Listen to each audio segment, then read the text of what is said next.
Hello everyone, this is Ishani and you're watching Ishani Side.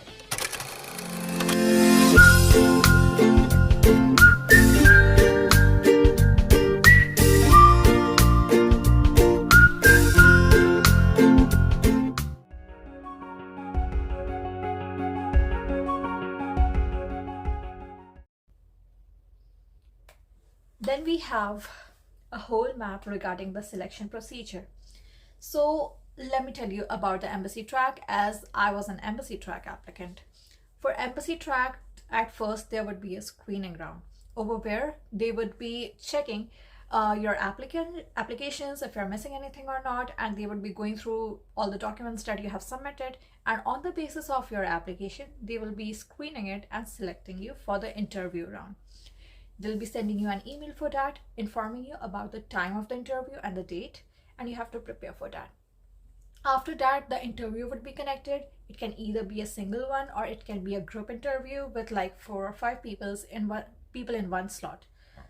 After the interview is conducted, you will get the results for the interview, and whoever would be the selected applicants, their profiles would be sent to NIIED. Now, NIIED is going to look through your profiles to see if there are any issues with the documents, if there are any plagiarism, if they feel some of the documents are not authenticated or wrong, then they might exempt you from the scholarship. But if everything is right, then you are basically clearing the NIIED round. So for the embassy track, you have to make 4 sets of documents. First set would be the original set with all of your original documents that you have to submit for the embassy track. The rest 3 sets would be the copies of your documents that would be sent to each of the universities separately. So after you have cleared the NIIED round, your other 3 sets of applications would be sent to the 3 universities of your choice. Then you have to wait to hear back from the university. Some universities, they directly just screen your document and inform you that you have been selected or not. And the other universities, they will have, if they want, then they do conduct additional interviews and screenings. So they'll let you know via your email that if they are going to conduct the interview or not. They'll let you know the time and date of the interview. They'll have the interview, and after all of that is done, again a list would be announced via the university where they'll let you know if you're selected or not. After all of this, the final round would be when NIIED actually announces the final list with all the selected applicants from the embassy track and the university track all together. So that would be the actual final list of the applicants through the GKS 2025 scholarship who will all be going to Korea. For the university track, at first you will have to submit your document to the university. Then the university is going to do their screenings or the interviews, whatever they conduct, it is up to the university. They'll announce the result. After that, your application would be then sent to NIIED.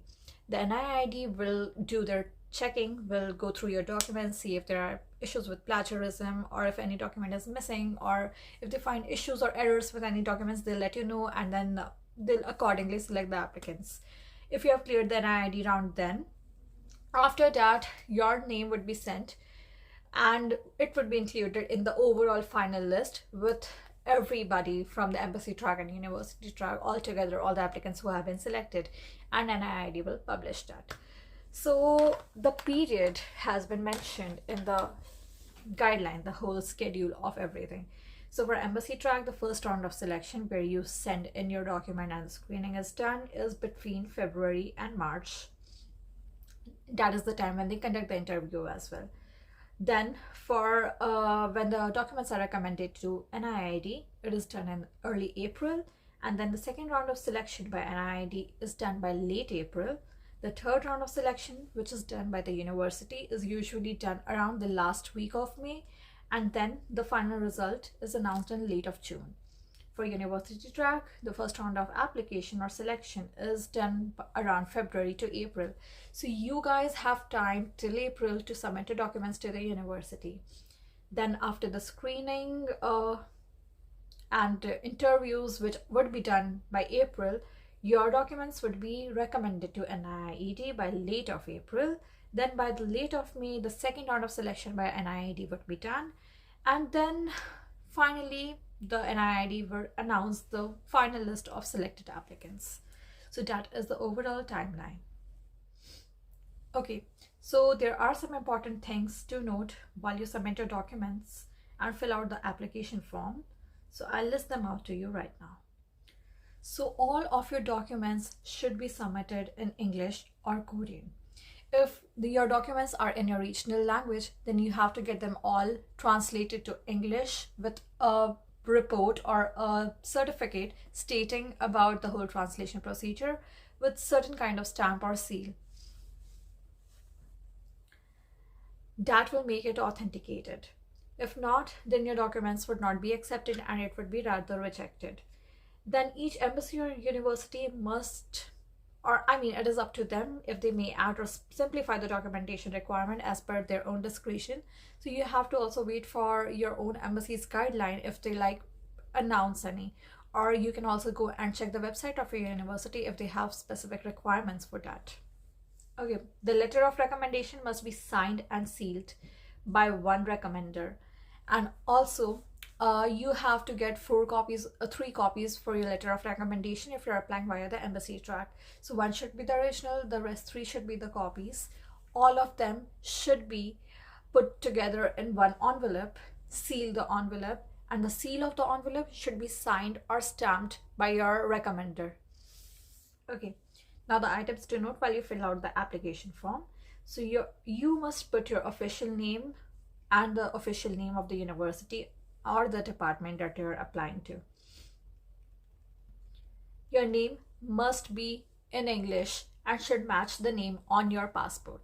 So in India, actually, many of the times I have seen this issue happen with a lot of people where their name on their passport is not exactly same as their name on their birth certificate, or if the name on their birth certificate is something else, then there are many cases where their parents' name is different on their voter's ID card. So in case of any name discrepancies, when you compare your birth certificate and your other informational IDs, if there are any discrepancies, then in that case you have to issue an affidavit stating about the discrepancy in the name and what should be the actual name that should be referred to, and get it authenticated. So if you're submitting an affidavit, I would advise you to attach them just below the official documents so that the people can immediately refer to it. You must check the completeness and authenticity of the application form.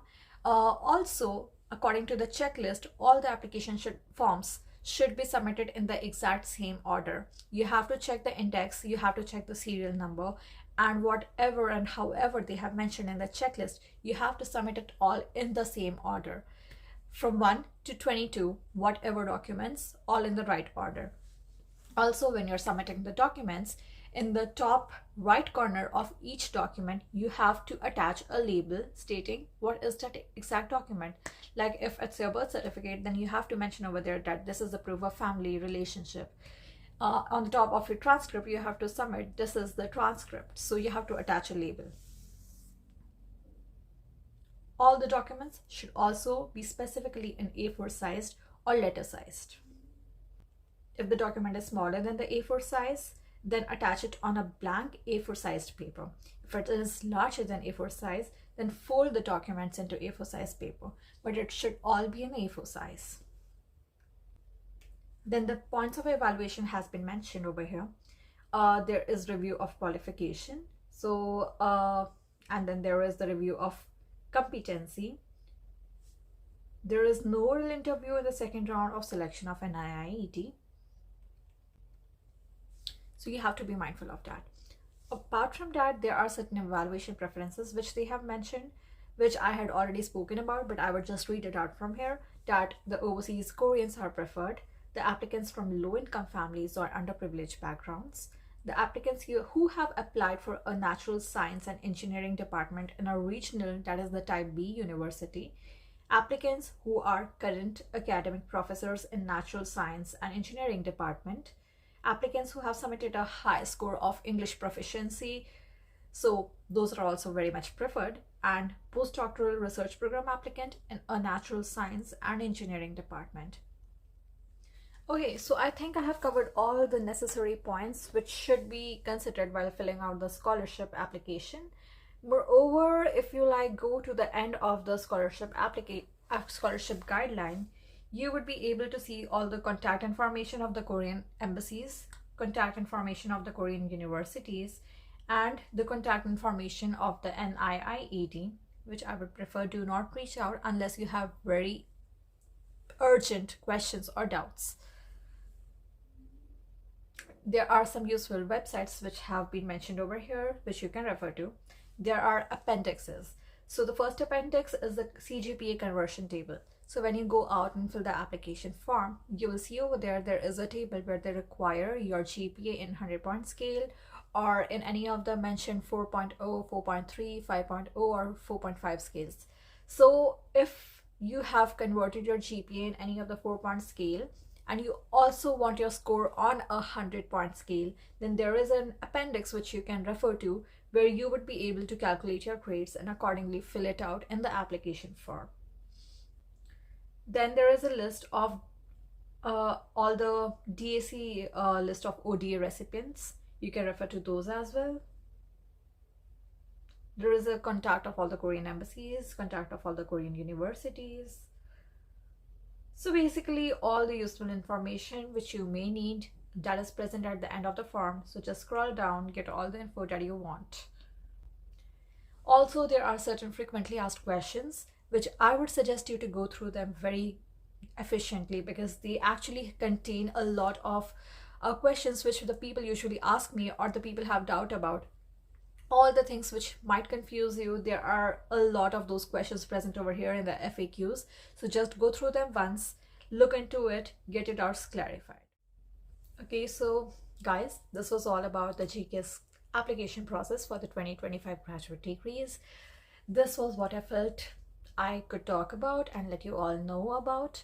But if you feel that this is not enough, this is not sufficient, let me know. Also, just go through the guidelines, read everything in more details. It would be very helpful for you. And obviously, good luck to everybody who are applying to this program. I know you guys must be under a lot of stress and pressure. Do not fret. It will all be fine. It will all work out. Just your application should be perfect. Everything should be in perfect manner. Everything should be attached according to the checklist. Nothing should be missing. That is it. It will all work out. Do not fret over it. So guys, I would wish you good luck. And this was it. See you next time. Bye-bye.